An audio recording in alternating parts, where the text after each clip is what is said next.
So now let's talk about past, present, future with pain.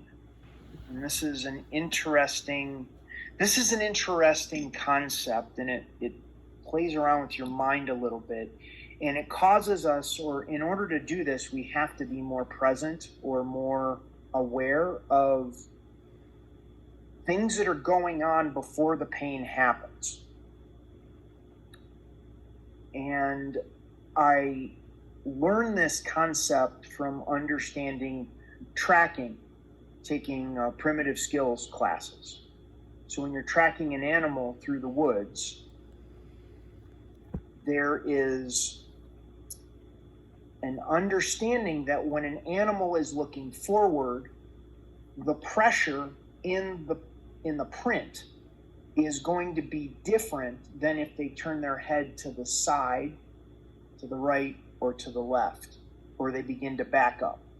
All of this is reflected in the print of the animal on the ground. If you're tracking an animal and you lose a track, the worst thing you can do is continue forward to try to figure out where the next track is if you're not looking at the last track and seeing where the pressure, they call them pressure releases, are in the track. It's going to give an indication of the direction of travel, how fast they're traveling, if their belly is full or empty, if their bladder is full or empty. It's going to give us an indication if the animal is a predator or the animal is prey. We can do the same thing with pain, the very same thing with pain. Now, if we're tracking an animal and we lose the track, what we want to do is stop right where we're at and then go back to the previous track or two to look at the pressure releases in the track to determine where the next track is after we lost the track. Same thing with pain. When we have pain and all of a sudden we're like, the pain happened and I don't know what to do and I don't know where to go, I don't know how to move forward. Slowing down and not doing anything and being present. So now we're getting present. We're at the present moment with the pain. Then going back to what we were thinking or what were we doing the previous couple of steps. And I use the steps metaphorically. What were you thinking leading up to the pain coming back? Did you just get off a phone call with somebody? Did you just send an email? Were you stuck in traffic? Were you dealing with something at work or with a family member?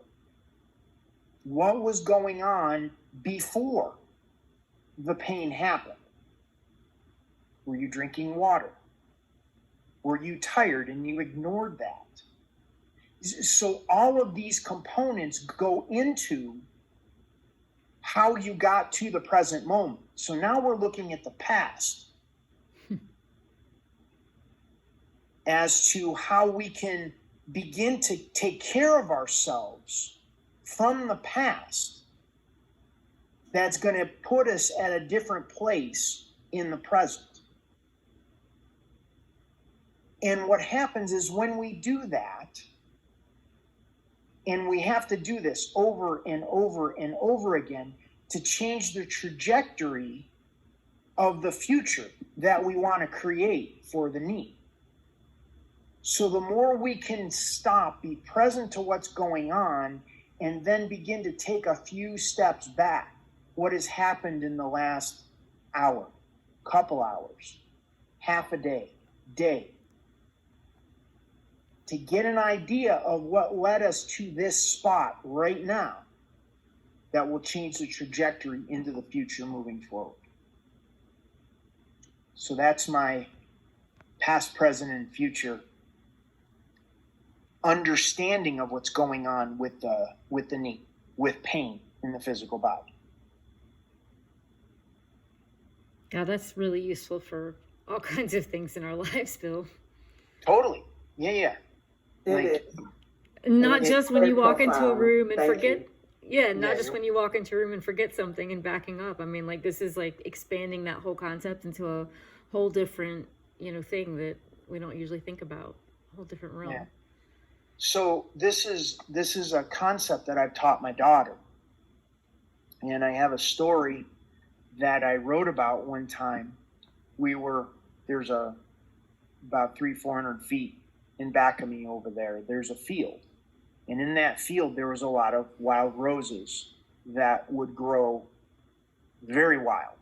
So it was a very tangled mess of thorns. And we would walk through the woods, and she would get into the field, and then she would get one of these rose thorns like stuck across her. And immediately there was like this panic because these thorns are digging into her arms and her body.